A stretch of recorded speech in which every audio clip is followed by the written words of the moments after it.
Paano magbenta sa Facebook Marketplace? Punta tayo dito sa Facebook Lite. Ayan. So, may mga GC dito na group chat sa online selling.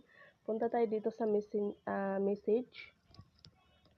Dito sa G&G Shopee First GC. Madami kasi itong GC itong supplier ko.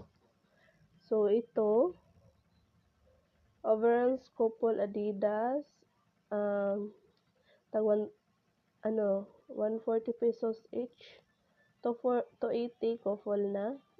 I-copy paste lang natin 'yan, long press natin yung caption niya, i-copy. Tapos na-copy na natin 'yon. Itong pictures, ayan.